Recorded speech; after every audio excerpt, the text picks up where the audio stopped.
ain't that can't go all that far. The land on little. You are the rightful sons of Gaia, and that's the real world name. It's not Earth, it's Gaia. Bless you. I ain't got a policy on my page, let a nigga breathe. I ain't got a second guess, my niggas know they gon' squeeze. I ain't gotta apologize, my bitch ain't gon' leave. Soon as I seen it, made me believe. Get right into it. It's Velmo. It's the Velmo Guap YouTube. I'm gonna be doing stuff on other YouTubes and all that, but right now I'm just starting with this right now. So, cause I already got, traction over here, and I know y'all gonna see. Eventually I want y'all to come over to the other page, but for right now, yeah. So, Velmo, born and raised in Brooklyn, originally born in Kiwanis, moved to Brevoort when I was 4 years old. Been in Brevoort ever since. So anybody that know me besides that, they gonna know me from Brevoort. Anybody that went to 32 with me and all that, they gonna know me from Kiwanis. But for the most part, I'm a star baby, you heard? Like, I've been in the star since 4 years old, like going out. I don't got no cousins or nothing in the star. It's just me moving. Well, I got cousins out there, but you get what I'm saying. Like, I ain't had no big brother.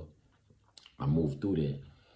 And I'm gonna start my journey with like the beginning, and then I'll work my way through. So the first day that I remember of having consciousness of being like, coming outside, and because I already had started school in Brevoort. So remember I told I went to 32, then we moved to Brevoort, I was 4 years old, and then we wound up starting kindergarten because I already did pre-K. So when I get to kindergarten, I'm in kindergarten at 21. So I see a couple people, and after school, I'll be seeing a couple people outside and all that. So what happens is I'm outside so in Brevoort, in my building 254. So that's why you always see like 254 after mad shit with my name, because that's my building. It's like one of the main buildings in the P's. So in my building, it's a big park in front of my building. And back in the days, the park they did it over, now it's fire. But before, it used to be like really empty, like swing set, empty space where a pool's supposed to be, another swing set, empty space where a pool's supposed to be, 2 tall slides. That's it. And then the basketball court had like, I want to say, like 4 basketball courts, like one full court and another full court, and then like 2 little courts over there. But on the rest of it was just like a field where people could play like football and all that, and it was like a water fountain all the way at the end of the shit. And me, I comes out my building, the first thing I do, I'm in front of my building, I see all the family members and friends and everybody else out playing. Boom, I walk in the park. So I don't know if y'all remember, like when we was little kids, it used to be like, I don't know how to say this, like autistic kids in the class. I was about to say the back in the day shit, but it used to be autistic kids in the class back in the days. Like if you was in a regular class, kindergarten, first grade, they'd have like 2 or 3 autistic kids in the class. So one of my autistic bros that's in the class is Joshua. Like, and when you young, I've always treated everybody good, so you still treat him like he's still a kid. So when I seen him outside, he was by the water fountain. I swear to God. And some girl gave me mad water balloons. I guess she was about to leave, gave me mad water balloons. I don't know who this person is to this day.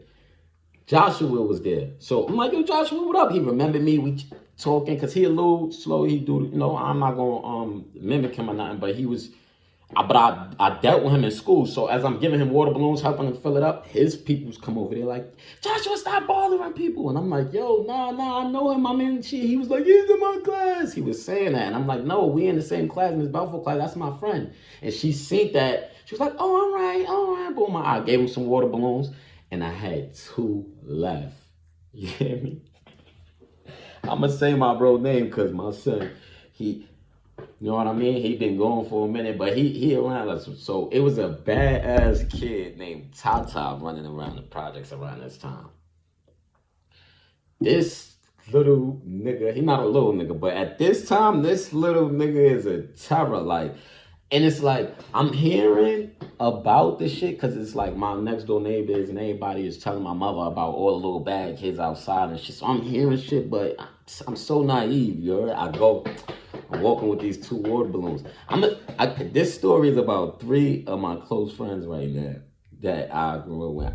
And I'm gonna say their names because again, they're good people. They ain't no, you know what I'm saying? I ain't bringing up no Nelly shit, feel me?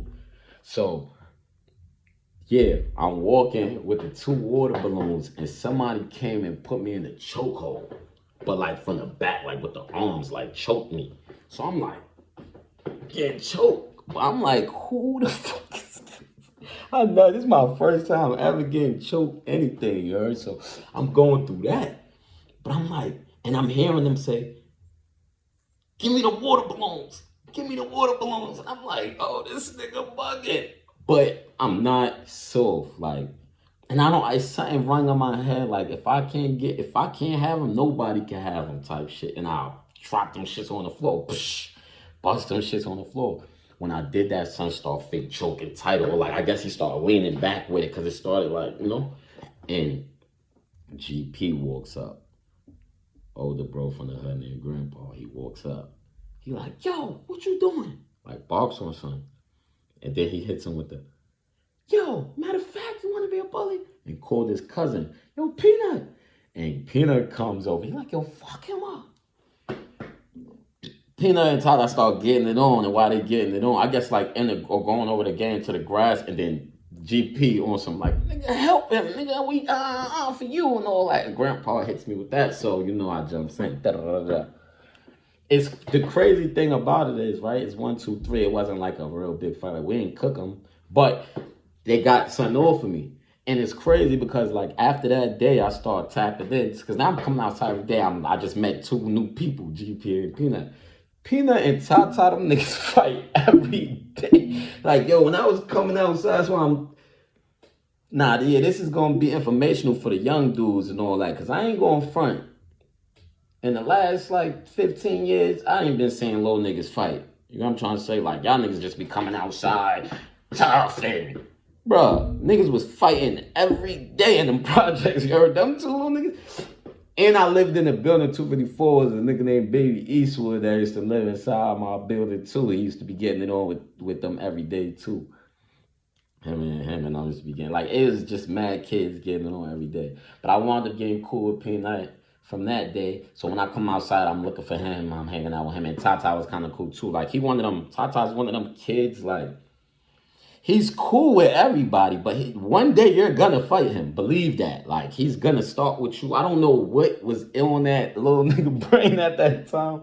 And I'm not calling him a little nigga today. That's my bro. That's really big bro too at the end of the day. It's an older bro. It's one of my bros for me. But when he was a little nigga, as a little kid, if I was an adult, I'd be saying, what the fuck is on this little nigga mind? Word. So, yeah, that was for the most part. And again, these stories is going to lead to other stories. I just got to start something, you know what I mean? Get you going, like, let you know, like, my first time coming outside was getting it on, like. So now you got to know every day after that, in the projects, I already know this is what's going on. My next story, because it's going to just keep going on and on. And I'm not doing it like everybody else, part 1, part 2, nothing. I'm just going to come back tomorrow and I'm going to tell you the rest. See how y'all like that. Or whatever the case may be. Because the next story is definitely going to be the Chauncey Street kids. Because after I went through it with them, these is the next group of people that I'm starting to hear about and learn about. And I got a story with them too. Feel me? I got a story with them too. Big story, like. Yeah, and it's going to consist of people from my building. I just got to ask them, could I say their names and could I, you know what I'm saying? I ain't think about none of that before I started this. I'm starting it, though, and I just don't want to, you know, ruffle no feathers and all that. So, this is my first day, my first fight in the projects, first day coming to Brevoort. Y'all already know what's going on. Tap it.